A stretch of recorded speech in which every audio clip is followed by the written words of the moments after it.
ofu onye bụ ha na machine, ndị nke ọzọ yi military uniform, ofu onye ji AK-47, onye nke ọzọ ji pump action. Ọnwa bụ ndị bịara ebe a bịa gbagbuo nne na nna gị ebe a.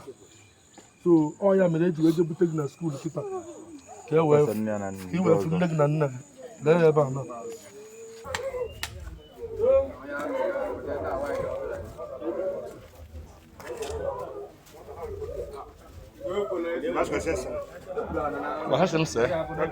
ndewonu ụmụnne m ndị Igbo ndị ọma njem ọnụ, ekelekwa m unu.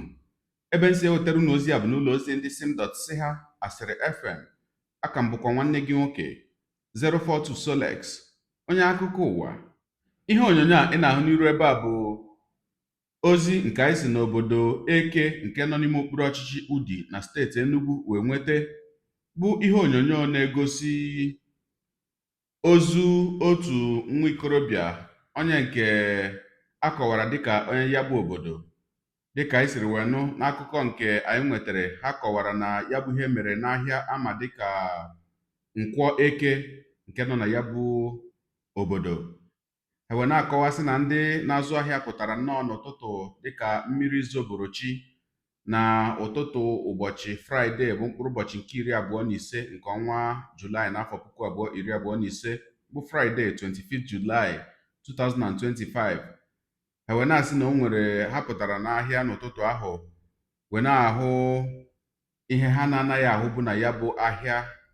O wee doo anya na o nwere ebe egwuru olulu wee lie mmadụ ebe ahụ. Ha wee na-asị kedu ihe na-eme, kedu ndị gwuru olulu, kedu onye eliri ebe a.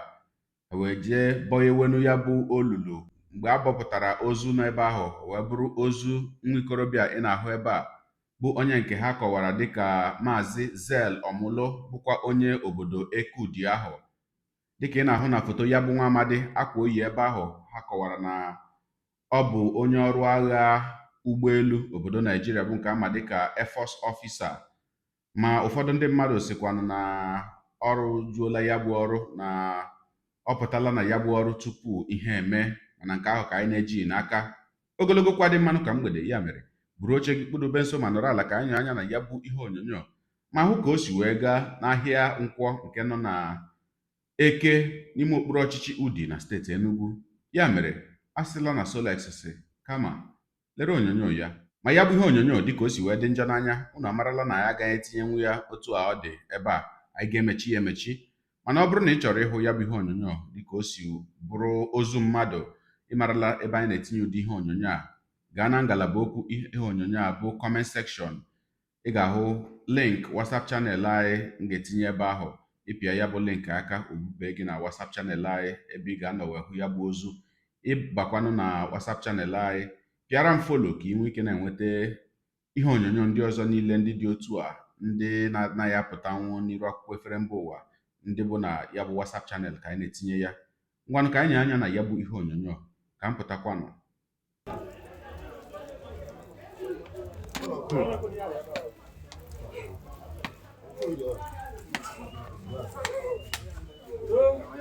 O42 Solex, good evening. Ihe a mee na Eke n'Udi local government.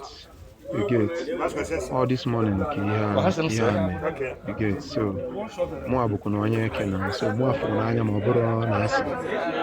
So na Market Square ka ihe a mere, ebe a na-akpọ Nkwọ Eke. So ebe a nke ihe anụ a mee. Ajọs bịa n'ụtụtụ bụ mago for something na na-eti na eniri mmadụ na eniri mmadụ. So this thing now bụ Eke now the local government ka ihe a mee. And all today, this morning n'ụtụtụ tata ka that thing ka a bịa fụ na ozu mmadụ n'ebe egwuru n'ime afịa. So one guy jezi sị ka amagodiri ihe ndịle ebe a bụzi just itinye shovel ọ bụrụ mmadụ bịa edide. So ya bụ the thing mee. Ọkikirichala ya bụ ihe onyonyo.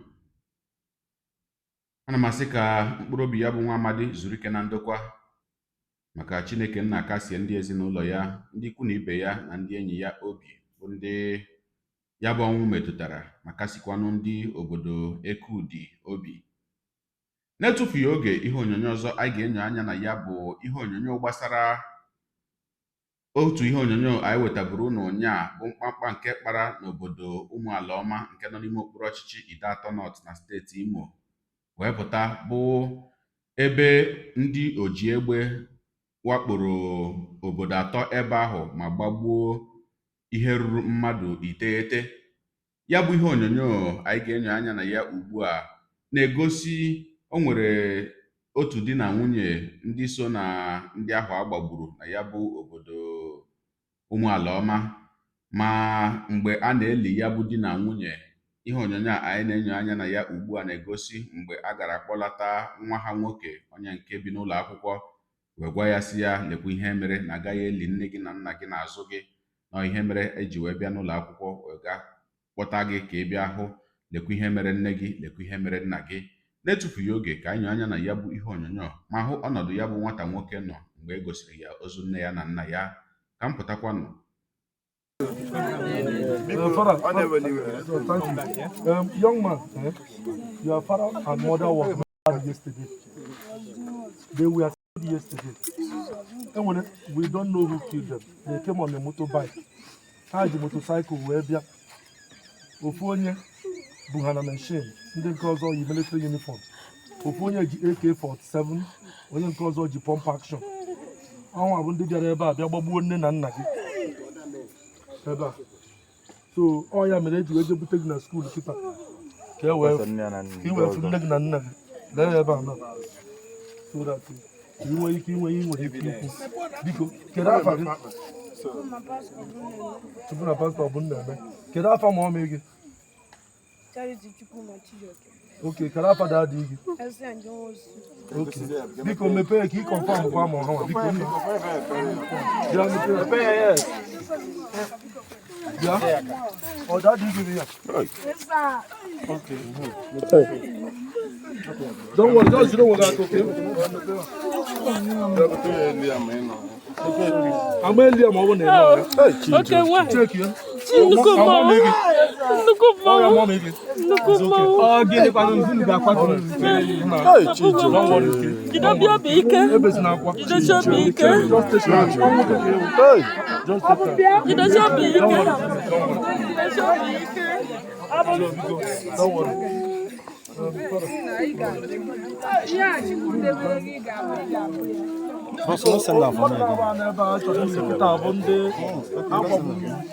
Yesterday, being 24th of July 2025, normal. Idatọ North in the state of Nigeria.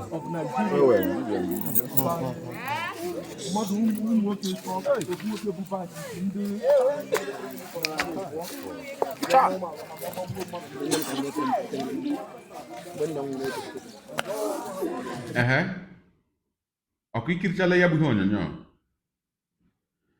Ụmụnne m, nke a gbarịkwara m ahụ, nke a gbawara m obi dịka m na-ekiri nwata nwoke ahụ na-ajụ onwe m kedu ihe ndụ ya bụ nwata nwoke ga-abụ malite ugbu a gawa.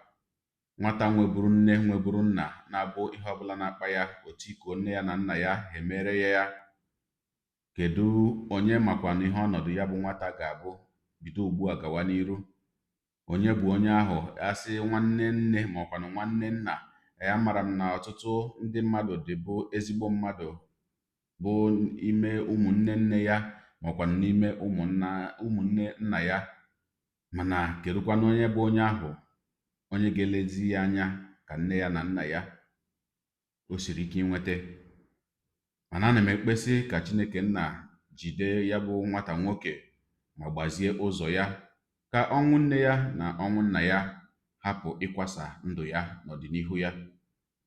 Ọ dị mma gị onye ụwa, onye na-egere akụkọ ụwa m, ịmara nlecha esi eme ya, deere anyị ebumnuche gị, otu isi hụ ya bụ ihe nke ikiriri ugbu a na ngalaba okwu, ka ịmara uche gị n'ihi na uche onye adịghị ya njọ. Daalụkwa gị na-eso eburu anyị sonye. Ekelekwa m gị na-asị gị jide ka iji. Onye a sị ya jide ka o ji, ịmara na nke o ji kacha mma.